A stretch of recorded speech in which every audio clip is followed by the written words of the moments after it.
আসসালামু আলাইকুম ওয়া রাহমাতুল্লাহি ওয়া বারাকাতুহু। আলহামদুলিল্লাহি রাব্বিল আলামিন ওয়াল আকিবাতু লিল মুত্তাকিন ওয়াস সালাতু ওয়াস সালামু আলা সাইয়্যিদিল মুরসালিন ওয়া আলা আলিহি ওয়া আসহাবিহি আজমাইন, আম্মা বা'দ। সমস্ত প্রশংসা সেই মহান রব্বুল আলামিনের জন্য, যে আল্লাহ সুবহানাহু ওয়া তাআলা 19তম তারাবিহ খতমে তারাবির কোরআনের বার্তা আলোচনা এর সারসংক্ষেপ আলোচনা করার এবং শোনার তৌফিক দান করলেন। সে আল্লাহ সুবহানাহু ওয়া তাআলার প্রতি প্রশংসা কৃতজ্ঞতা জ্ঞাপন করি। সবাই বলে আলহামদুলিল্লাহ। দরুদ ও সালাম পেশ করি বিশ্ব মানবতার মুক্তির দূত, যিনি ছিলেন সর্বযুগের সর্বশ্রেষ্ঠ মহামানব, সেই রাসূলের প্রতি দরুদ ও সালাম পেশ করি সাল্লাল্লাহু আলাইহি ওয়াসাল্লাম। আজকে 19তম তারাবিহ। হাফেজ সাহেবরা 19তম তারাবির পঠিতব্য অংশ কোরআনের 22 নম্বর পারা। এই পারায় আছে সূরা আহজাবের শেষাংশ, সূরা সাবা, সূরা ফাতির এবং সূরা ইয়াসিনের কিছু অংশ। আজকের তেলাওয়াতে 22তম তারাবির মধ্যে যা তেলাওয়াত করা হবে তার ঘটনা বলি সারসংক্ষেপ। যায়েদ বিন হারিসা রাদিয়াল্লাহু তাআলা ছিলেন প্রিয় নবী সাল্লাল্লাহু আলাইহি ওয়াসাল্লামের পোষ্য পুত্র। নবীজির ফুফাতো বোন জাইনাবের সাথে তার বিয়ে হয়, কিন্তু দীর্ঘদিন অতিবাহিত হওয়ার পরও সংসারে বনিবনা হচ্ছিল না তাদের। যায়েদ রাদিয়াল্লাহু তাআলা তালাকের ব্যাপারে পরামর্শ চাইলে রাসূল সাল্লাল্লাহু আলাইহি ওয়াসাল্লাম সংসার চালিয়ে যাওয়ার পরামর্শ দেন, কিন্তু একটা সময় তালাকের পথই বেছে নিতে হয় জায়েদকে। এরপর আল্লাহর নির্দেশে স্বয়ং রাসূলুল্লাহ সাল্লাল্লাহু আলাইহি ওয়াসাল্লাম বিয়ে করেন জাইনাব বিনতে জাহাশকে। জাহিলি যুগে পালক পুত্রের তালাকপ্রাপ্তা স্ত্রীকে বিয়ে করা দোষণীয় মনে করা হতো। সেই প্রথা ভাঙতে মহান আল্লাহর নির্দেশে রাসূল সাল্লাল্লাহু আলাইহি ওয়াসাল্লাম জায়েদের তালাকপ্রাপ্তা স্ত্রীকে বিবাহ করেন। 33 নম্বর সূরার 37 নম্বর আয়াত থেকে 39 নম্বর আয়াত। বাতাসের উপর কর্তৃত্ব ছিল সুলাইমান আলাইহিস সালামের একটি মুজিজা। 1 মাসের পর তিনি এক সকাল কিংবা এক বিকেলে অতিক্রম করতে পারতেন। কোনো কোনো বর্ণনা মতে তার সিংহাসন বাতাসে উড়ে চলত। গলিত তামার প্রবাহ ছিল তার প্রতি আল্লাহর অনুগ্রহ ও মুজিজা। তিনি জিনদেরকে বিভিন্ন কাজে ব্যবহার করতে পারতেন। এমনকি বাইতুল মুকাদ্দিস নির্মাণ কাজ চলাকালে তার মৃত্যু হলে অলৌকিকভাবে তিনি সেভাবেই দাঁড়িয়েছিলেন, যেভাবে দাঁড়িয়ে তিনি জিনদেরকে নির্মাণ কাজে নির্দেশ দিচ্ছিলেন। আর জিনেরা আপন কাজে রত ছিল। কাজ শেষ হলে আল্লাহর নির্দেশে সুলাইমান আলাইহিস সালামের লাঠি উই পোকা নষ্ট করে ফেলে আর তিনি মাটিতে পড়ে যান। সুলাইমান আলাইহিস সালামের এই অলৌকিক ঘটনার বর্ণনা এসেছে সূরা সাবাই 34 নম্বর সূরার 12 নম্বর আয়াত থেকে 14 নম্বর আয়াত। ইয়েমেনের অধিবাসী সাবা সম্প্রদায় ছিল ফল ফসল এবং শিল্প সংস্কৃতিতে সমৃদ্ধ। মহান আল্লাহ বহু নিয়ামত দান করেছেন তাদের। বিলাসিতায় তা গা ভাসিয়ে তারা আল্লাহকে ভুলে গিয়েছিল। শিরকের মতো ভয়ঙ্কর অপরাধে তারা জড়িয়ে পড়েছিল। তাদের মাঝে বেশ কজন নবী রাসূল প্রেরিত হন, কিন্তু তারা নবীদের আহ্বানে সাড়া দেয়নি।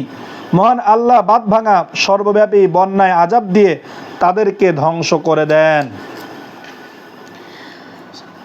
34 নম্বর সূরার 15 নম্বর আয়াত থেকে 21 নম্বর আয়াত।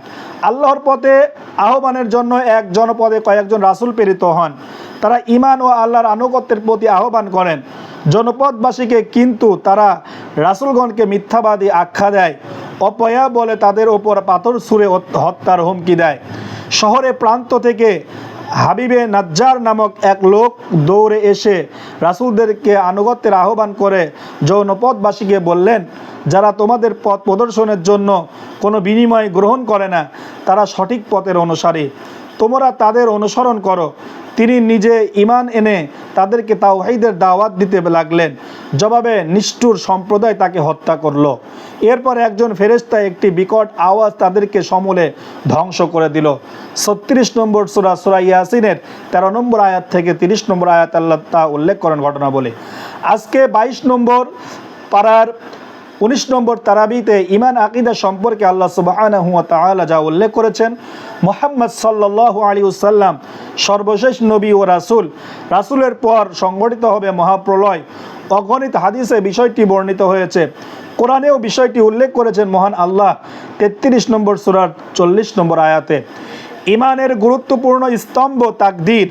কোনো নারী যা গর্ভে ধারণ করেন এবং যা প্রসব করেন তার বিস্তারিত সবই আল্লাহ জানেন। মানুষের লম্বা এবং সংক্ষিপ্ত হায়াত এর সবই আল্লাহর কিতাবে লিপিবদ্ধ আছে। 35 নম্বর সূরার 11 নম্বর আয়াত। আজকের তেলাওয়াতের মধ্যে যা আদেশ করা হয়েছে তা নিম্নরূপ: নারীদের গৃহে অবস্থান করা, বিশেষ প্রয়োজনে বাইরে যাওয়া অবকাশ রয়েছে। 33 নম্বর সূরার 33 নম্বর আয়াত। সালাত আদায় করা 33 নম্বর সূরার 33 নম্বর আয়াত। যাকাত আদায় করা 33 নম্বর সূরার 33 নম্বর আয়াত। রাসূলের আনুগত্য করা 33 নম্বর সূরার 34 নম্বর আয়াত। অধিক পরিমাণে আল্লাহর জিকির করা 33 নম্বর সূরার 41 নম্বর আয়াত। সকাল সন্ধ্যায় আল্লাহর তাসবিহ পাঠ করা 33 নম্বর সূরার 42 নম্বর আয়াত। আল্লাহর উপর ভরসা করা 33 নম্বর সূরার 48 নম্বর আয়াত। গায়রে মাহরাম নারীদের কাছে কিছু চাওয়ার প্রয়োজন হলে পর্দার আড়াল থেকে চাওয়া 33 নম্বর সূরার 53 নম্বর আয়াত। রাসূলের প্রতি দরুদ ও সালাম পাঠ করা 33 নম্বর সূরার 56 নম্বর আয়াত। তাকওয়া অবলম্বন করা এবং সত্য সঠিক কথা বলা 33 নম্বর সূরার 70 নম্বর আয়াত। সৎকর্ম করা 34 নম্বর সূরার 11 নম্বর আয়াত। আল্লাহর কৃতজ্ঞতা প্রকাশ করা 34 নম্বর সূরার 15 নম্বর আয়াত। আল্লাহর নিয়ামতের কথা স্মরণ করা 35 নম্বর সূরার 3 নম্বর আয়াত। শয়তানকে শত্রু গণ্য করা 35 নম্বর সূরার 6 নম্বর আয়াত। আজকের তেলাওয়াতের মধ্যে যা আল্লাহ সুবহানাহু ওয়া তাআলা নিষেধ করেছেন তা নিম্নরূপ: মহিলাদের জন্য পরপুরুষের সঙ্গে কথা বলার সময় কোমলতা অবলম্বন না করা 33 নম্বর সূরার 32 নম্বর আয়াত। মুসলিম নারীদের জন্য জাহিলি যুগের মতো সৌন্দর্য প্রদর্শন না করা 33 নম্বর সূরার 33 নম্বর আয়াত। কাফির মুশরিকদের মুনাফিকদের আনুগত্য না করা 33 নম্বর সূরার 48 নম্বর আয়াত। অনুমতি ব্যতীত কারো ঘরে প্রবেশ না করা 33 নম্বর সূরার 53 নম্বর আয়াত। আজকের 22 নম্বর পারার ভিতরে 19 নম্বর তারাবিতে যা বিধিবিধান রয়েছে তা হচ্ছে: মুসলিম নারীকে মাথার ওপর ওড়না টেনে পর্দার নির্দেশনা দেওয়া হয়েছে। এটা মুসলিম নারীর অভিজাত্যের প্রতীক। কেউ যেন তাদেরকে উত্ত্যক্ত বা কুকল্পনা করার সুযোগ না পায়, এজন্য পর্দার বিধান 33 নম্বর সূরার 59 নম্বর আয়াত। এছাড়া জাহিলি যুগের নারীদের মতো সাজসজ্জা প্রদর্শন করা নিষেধ। মুসলিম নারীরা কোমলতা এড়িয়ে স্বাভাবিকভাবে কথা বলবে সেই বিধানও বর্ণিত হয়েছে 33 নম্বর সূরার 32 নম্বর আয়াত থেকে 33 নম্বর আয়াত। নির্জন বাস বা সহবাসের পূর্বে যদি তালাক হয়ে যায় তাকে স্ত্রীকে অন্যত্র বিবাহ বন্ধনে আবদ্ধ হতে ইদ্যত পালন করতে হবে না। সাধারণ সময়ের মতো এক্ষেত্রে কলহপূর্ণ বিচ্ছেদ না ঘটিয়ে শান্তি ও সৌহার্দ্যের সাথে স্ত্রীকে বিদায় দেবে, এটা স্বামীর কর্তব্য। 33 নম্বর সূরার 49 নম্বর আয়াত। রাসূলের মৃত্যুর পর নবী পত্নীগণকে বিয়ে করা হারাম 33 নম্বর সূরার 53 নম্বর আয়াত। মহান আল্লাহ বিশেষ কল্যাণ বিবেচনায় শুধু রাসূলের জন্য 4-এর অধিক বহু বিবাহের অনুমতি দিয়েছেন, যা কারো জন্য প্রযোজ্য নয়। 33 নম্বর সূরার 50 নম্বর আয়াত থেকে 52 নম্বর আয়াতে আল্লাহ তা উল্লেখ করেন।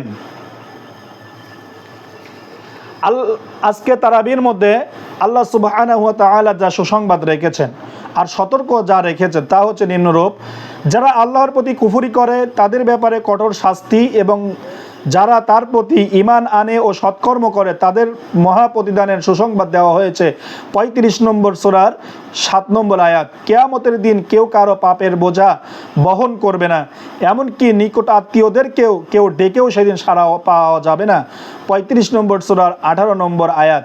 পার্থিব জীবন শয়তান দ্বারা ধোঁকা খাওয়ার বিষয়ে সতর্ক করা হয়েছে। আল্লাহ বলেন: ইয়া আইয়ুহান নাসু ইন্না ওয়া'দাল্লাহি হাক্কুন ফালা তাগুররান্নাকুমুল হায়াতুদ দুনিয়া ওয়ালা ইয়াগুররান্নাকুম বিল্লাহিল গরুর। হে মানুষ, নিশ্চয় আল্লাহর ওয়াদা সত্য, সুতরাং পার্থিব জীবন যেন কোনোভাবেই তোমাদের ধোঁকায় না ফেলে। আর আল্লাহ সম্পর্কে যেন মহা ধোঁকাবাজ শয়তান তোমাদেরকে ধোঁকায় না ফেলে 35 নম্বর সূরার 5 নম্বর আয়াত। আজকের তেলাওয়াতের মধ্যে যা দৃষ্টান্ত উঠে এসেছে, যারা হটকারিতা কারণে সত্য গ্রহণ করেনি তাদেরকে অন্ধের সাথে এবং তাদের কুফরকে অন্ধকারের সাথে তুলনা করা হয়েছে। আর যারা সত্য গ্রহণ করেছে তাদেরকে চক্ষুমান লোকের সাথে এবং তাদের ঈমানকে আলোর সাথে তুলনা করা হয়েছে। ঈমানদারদেরকে জান্নাতকে ছায়া এবং কাফিরদেরকে জাহান্নামের রৌদ্র বলে অভিহিত করা হয়েছে। সত্য গ্রহণের যোগ্যতা হারিয়ে ফেলা কাফিরদের মৃত মানুষের সঙ্গে আর সত্য গ্রহণের যোগ্যতা সম্পন্নদেরকে জীবিত মানুষের সাথে তুলনা করা হয়েছে 35 নম্বর সূরার 19 নম্বর আয়াত থেকে 22 নম্বর আয়াত। আজকের তারাবির মধ্যে যা তেলাওয়াত করা হবে তা উঠে এসেছে নবীর প্রতি দরুদ পাঠের নির্দেশ। মহান আল্লাহ তার নবী সাল্লাল্লাহু আলাইহি ওয়াসাল্লামের প্রতি রহমত বর্ষণ করেন, ফেরেশতাগণ তার প্রতি সালাত দরুদ প্রেরণ করেন। মহান আল্লাহ মুমিনদেরকেও তার প্রতি সালাত ও সালাম, রহমত ও শান্তির দয়া পেশ করতে নির্দেশ দিয়েছেন। 33 নম্বর সূরার 56 নম্বর আয়াত। যে ব্যক্তি রাসূল সাল্লাল্লাহু আলাইহি ওয়াসাল্লামের প্রতি একবার দরুদ পাঠ করে, মহান আল্লাহ তার উপর 10 বার রহমত নাজিল করে। মুসনাদে আহমদে 8854 নম্বর হাদিসে তা উল্লেখ এসেছে। আজকে তেলাওয়াতের মধ্যে যে কাজ সর্বাধিক করার নির্দেশ দেওয়া হয়েছে তা উঠে এসেছে। কোরআনে কেবল একটি কাজই অধিক পরিমাণে করার নির্দেশ দেওয়া হয়েছে, সেটি হলো আল্লাহর জিকির। একাধিক স্থানে একই কাজে করেছেন আল্লাহ সুবহানাহু ওয়া তাআলা। 33 নম্বর সূরার 41 নম্বর আয়াত। আল্লাহ তার রাসূলের নির্দেশের বেলায় মুমিনদের কোনো এখতিয়ার থাকে না, তা আজকের তেলাওয়াতে উল্লেখ করেছেন। আল্লাহ এবং রাসূল কোনো বিষয়ে ফয়সালা প্রদান করলে মুমিন নর নারী সে বিষয়ে আর কোনো এখতিয়ার থাকে না। 33 নম্বর সূরার 36 নম্বর আয়াত। মানব জাতির কাঁধে আমানত পালনের দায়িত্ব।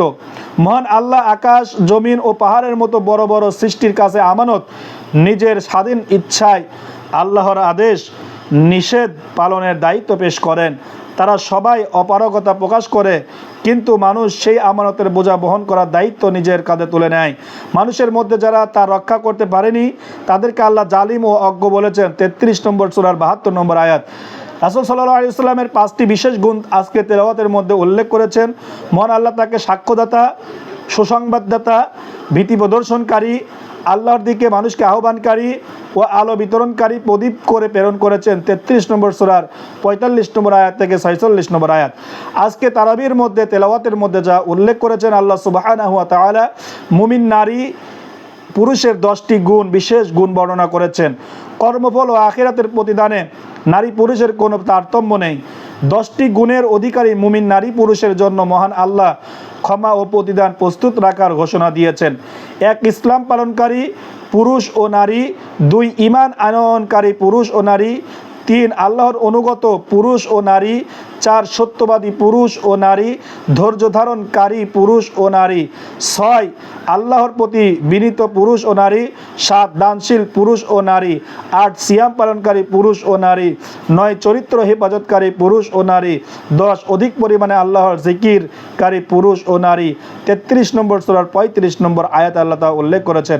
নবী পত্নীগণের মাধ্যমে সমগ্র নারী জাতির প্রতি নির্দেশনা আল্লাহ সুবহানাহু ওয়া তাআলা আজকে তা নির্দেশ দিয়েছেন।